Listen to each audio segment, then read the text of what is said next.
Kali ini kita tiba saatnya untuk memasuki sesi tanya jawab.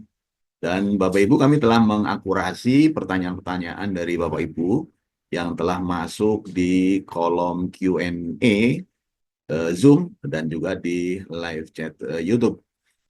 Dan Bapak Ibu tentu saja para narasumber mohon berkenan untuk menjawab, memberikan respon, menanggapi pertanyaan-pertanyaan berikut, dan mohon Bapak Ibu mengingat efisiensi waktu kita, sebagaimana yang telah saya sampaikan di awal, nanti tanggapan ini bisa disampaikan secara ringkas dan juga pada pokok persoalan ya, to the point. Baik, kita bisa awali tim teknis, tim Koms bisa membantu untuk menayangkan. Mulai dari pertanyaan pertama ya, Bapak sekalian ya. Iya, ini pertanyaan yang dari Zoom ya. Betul ya?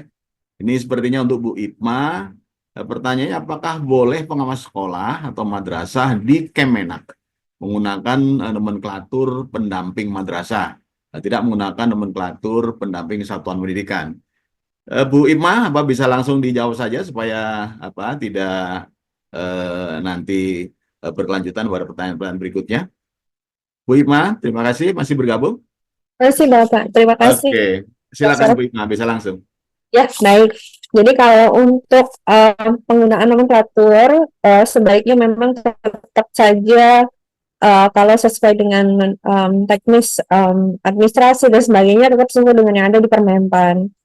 Artinya nanti adalah pendamping satuan pendidikan. Nah, tetapi sebetulnya kan di prosesnya nanti masih sangat panjang ya Bapak Ibu, pasca Permenpan 21 2024 ini keluar. Satu, Dikbud itu harus menyusun juklak-juknisnya. Nah, termasuk nanti bagaimana dari Dikbud itu memberikan kewenangan ke Kemenak dalam hal tata kelola jabatan fungsional guru yang ada di lingkungan atau di bawah binaan Kementerian Agama. Jadi nanti misalnya contoh kalau saya boleh mengilustrasikan, kalau secara tugas nanti tetap namanya adalah pendamping satuan pendidikan, tetapi nanti di dalam ketentuan yang mungkin nanti akan diatur kembali oleh Dikbud maupun Kemenak, bahwa yang disebut dengan satuan pendidikan di lingkungan Kementerian Agama itu adalah madrasah. Jadi kurang lebih seperti itu Pak Bapak tadi pertanyaannya Pak Salahuddin ya. Jadi nanti penyebutannya mungkin kalau secara kita kebiasaan menyebut pendamping madrasah nggak masalah. Tetapi dalam hal penetapan di dalam aspek regulasinya tetap nanti sebutannya adalah pendamping satuan pendidikan. Nah, satuan pendidikan yang di lingkup Kementerian Agama itu adalah madrasah. Mungkin seperti itu Pak. Terima kasih Bu Ima, Pak Solehdin, mudah-mudahan sudah terjawab ya, dan Bapak Ibu yang lain yang juga bisa jadi ada pertanyaan yang sama tadi sudah terjawab dari Bu Ipma. Kita lanjut Bapak Ibu pada pertanyaan yang kedua, silakan tim. Ini dari Bu Gita Oktaria. Ini ditujukan ke Bu Santi, Ibu. Pertanyaannya, izin bertanya, dengan adanya perubahan Permen PAN RB 21 tahun 2024, bagaimana dengan guru PAUD non formal tahun 2025 ini? Apakah kami bisa ikut PPG Daljab seperti guru lainnya? Demikian Bu Santi, ini dari Bu Gita ini. Silakan Ya, Bu Santi. ya terima kasih nih Bu Gita. Ini kalau terkait dengan guru PAUD non formal, kalau guru PAUD non formal itu kan, nah ini mungkin pertama kali perlu disampaikan kepada Bapak Ibu bahwa Permenpan RB nomor 21 ini diperuntukkan bagi PNS, ya diperuntukkan bagi PNS, sehingga yang di dalam PAUD ini kan yang PNS itu adanya di TK ya Bapak Ibu yang formal ya. Nah, berarti kalau guru PAUD non formal ini kalau terkait dengan nggak ada kaitannya dengan Permenpan RB nomor 21. Nah, kalau terkait dengan PPG dalam jabatan, mungkin nanti aturannya ada di aturan di PPG dalam jabatan ya, untuk guru-guru yang ada di PAUD non formal. Tapi itu tadi bahwa untuk guru PAUD non formal, ya, yang ada di PAUD non formal itu kan, kalau PAUD itu kan ada PAUD formalnya TK, PAUD non formalnya adalah KB ya. TPA dan SPS gitu. Sehingga sebetulnya ini kalau untuk guru PAUD non formal ini tidak ada kaitannya dengan Permenpan RB nomor 21 tahun 2024. Itu Pak Sigit. Iya, terima kasih Bu Santi. Demikian Bu Gita, jawaban langsung dari Direktur Guru PAUD dan Pendidikan Non Formal. Semoga bisa menjawab apa yang tadi Bu Gita sampaikan. Masih ada waktu, kita lanjut untuk pertanyaan berikutnya. Pertanyaan yang dari Zoom ya, berarti ini ya, teman-teman. Ini pertanyaan dari Pak Aris. Nah, Pak Aris masih ke Bu Santi nih, Bu Santi. Ada 3 nih bahkan pertanyaannya. Yang pertama, bagaimana dengan tunjangan fungsional pengawas sekolah atau penilik dan pamong belajar? Apakah merujuk pada regulasi Perpres tunjangan tenaga kependidikan guru saat ini? Itu yang pertama. Kemudian yang kedua, langsung saja saya bacakan. Bagaimana dengan penilik dan atau pamong belajar untuk tunjangan provisi gurunya?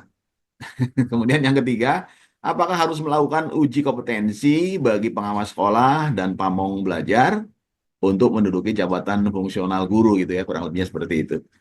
Ini untuk Bu Santi, kembali Bu Santi, Baik, silakan Bu Santi. baik, terima kasih Pak Sigit. Ini Pak Aris nih banyak ya pertanyaannya ya. Kayaknya semangat nih Pak Aris nih. Ya, seperti Mbak Eva tadi sampaikan ya, semangat nih.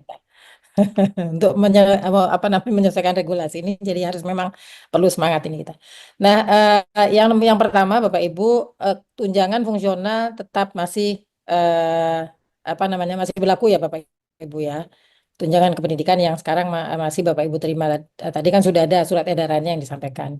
Lalu yang kedua, untuk penilik dan pamong belajar, tunjangan profesinya bagaimana? Nah, sekarang penilik dan pamong belajar jika nanti sudah beralih ke guru, baru kemudian akan dilakukan sertifikasi. Tapi kalau seandainya penilik dan pamong belajar yang sudah punya sertifikat pendidik, ya saat ini kan belum kalau dia belum beralih ke guru, berarti tunjangan profesinya kan belum bisa dibayarkan karena peraturannya belum dialihkan ke guru.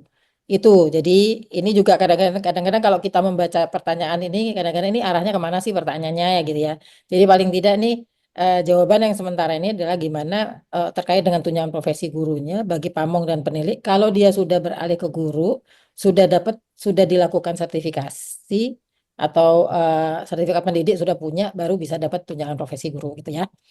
Kemudian apakah harus melakukan uji kompetensi bagi pengawas, pamong belajar dan penilik untuk menduduki jabatan fungsional guru? Yang sekarang berarti kan dia dialihkan dulu ke guru. Jadi sekarang ini tidak perlu ada uji kompetensi. Jadi memang uji kompetensi untuk perpindahan jabatan sekarang ini ya itu tidak akan dilakukan. Toh nanti kalau sudah bergabung 4 jadi 1 ini, nah ketika nanti akan dipindahkan penugasannya tidak perlu ada uji kompetensi. Itu. Yang sekarang ini tidak akan ada uji kompetensi dulu ya Bapak Ibu untuk perpindahan ya. Jadi karena memang sudah digabung jadi 1, jadi nantinya nggak perlu ada lagi. Gitu ya. Gitu Pak Sigit. Saya kembali Baik, Pak Bu Sigit. Direktur, Bu Ya. Santi, terima kasih. Pak Aris, demikian Pak Aris. Ada 3 pertanyaan sudah terjawab seluruhnya. Dan apakah masih ada, teman-teman? Pertanyaan keempat ya. Nanti kita coba batasi waktunya. Ini untuk Pak Kasiman, untuk Pak Direktur KSPSTK nih, Pak Kasiman dari Pak Andri. Pak Kasiman, pertanyaan Pak Andri itu, terdapat 50-an peserta di tempat kami yang telah diundang KSPS. Ini apa nih maksudnya nanti supaya diperjelas ya. Dan Disdik untuk seleksi menjadi pengawas sekolah jenjang ahli muda karena telah memenuhi persyaratan sebagai bakal calon pengawas sekolah sejak September lalu. Nah, pertanyaannya, apakah pada masa transisi ini seleksi kembali diulang atau dilanjutkan? Gitu ya.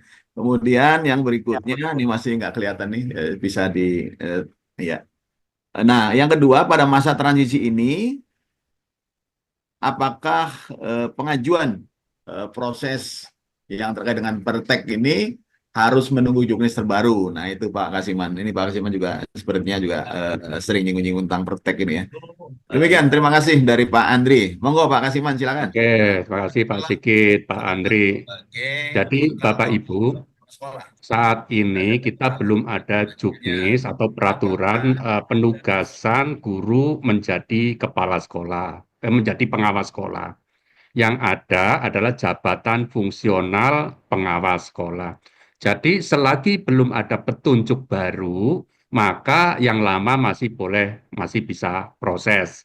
Itu kemarin ada pengalaman Bapak Ibu sudah turun pertek, sementara turun pertek lebih dahulu daripada terbitnya Permenpan RB, ya bisa lanjut langsung itu. Jadi selagi belum ada petunjuk baru, maka bisa langsung proses. Tapi kalau belum ada, kalau sudah ada nanti ya langsung ditransisikan gitu. Jadi belum ada, apalagi Bapak Ibu untuk namanya apa, pelatihan calon pengawas sekarang lagi diproses juga untuk petunjuknya. Jadi nanti ada 3 proses pelatihan Bapak Ibu, pelatihan calon kepala sekolah, pelatihan calon pengawas sekolah, pelatihan calon penilik, pelatihan calon pamong, karena pada prinsipnya JF-nya adalah JF guru. Jadi harus ada penambahan ilmu materi untuk penugasan atau pengelolaan itu sendiri. Jadi kalau yang sedang proses, lanjut proses Bapak Ibu ya, itu. Itu Pak Sigit, Pak Andri ya. Ya, terima kasih Pak Direktur, Pak Kasiman. Jadi kalau yang sedang proses, lanjut proses. Demikian tadi Pak Kasiman mengakhiri jawabannya. Masih ada yang berikutnya. Ini pertanyaan kelima. Jadi Bapak Ibu kita batasi sampai dengan sebelum pukul 16 ya. Mengingatkan saja Bapak Ibu kalau di Senayan, ini Kemendikbud ada di Senayan, waktu sholat Asar tadi sudah pukul 15.30. Selamat menunaikan ibadah sholat Asar. Kita lanjut lagi pertanyaan yang kelima. Ini juga ditujukan ke Pak Kasiman. Pak Kasiman. Dari Pak Syahroni. Nah, bagaimana eksistensi pengawas PAI? Nah, ini Pendidikan Agama Islam. Pengangkatan yang dari Kementerian Agama yang bertugas di sekolah umum dengan terbitnya Permenpan RB 21 tahun 2024 ini. Silakan Pak Kasiman, ini ada pengawas pendidikan agama Islam ini. Terima kasih Pak Sahruni ya. Jadi kalau Permenpan RB itu mengenalnya adalah pengawas satuan pendidikan. Nah, pengawas PAI adalah pengawas untuk mapel.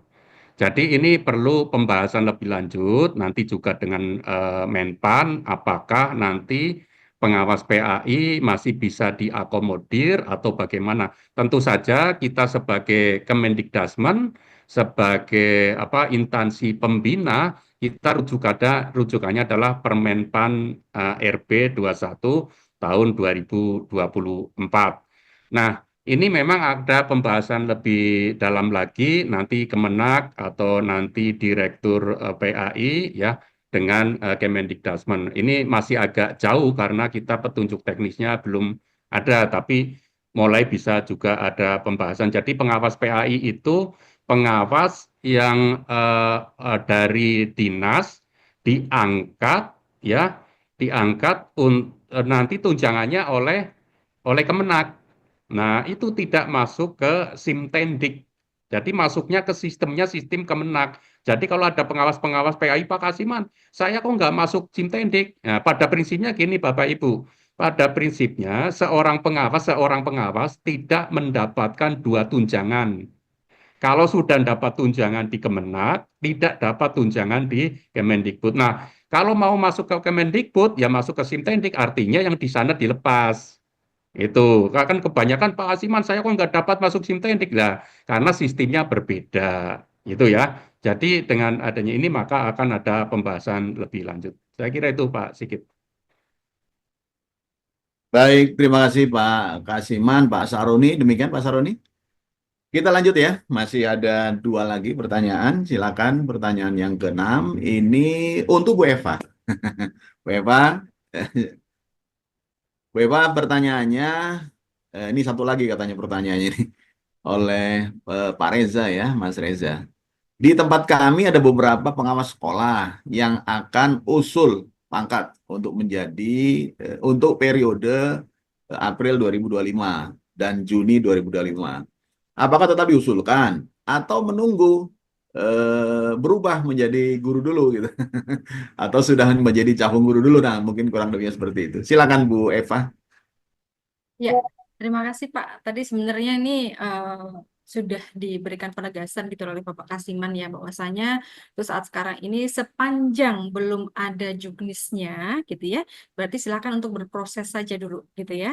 Jadi ini nama jabatannya juga masih menggunakan jabatan nomenklatur lama ini karena memang masih berproses Bapak Ibu ya saat ini juknisnya ya, karena diberikan waktu juga 2 tahun gitu. Jadi jangan khawatir untuk sekarang yang mau berproses ataupun yang akan berproses ini sudah udah apa ya ini sudah mendekati waktu gitu ya.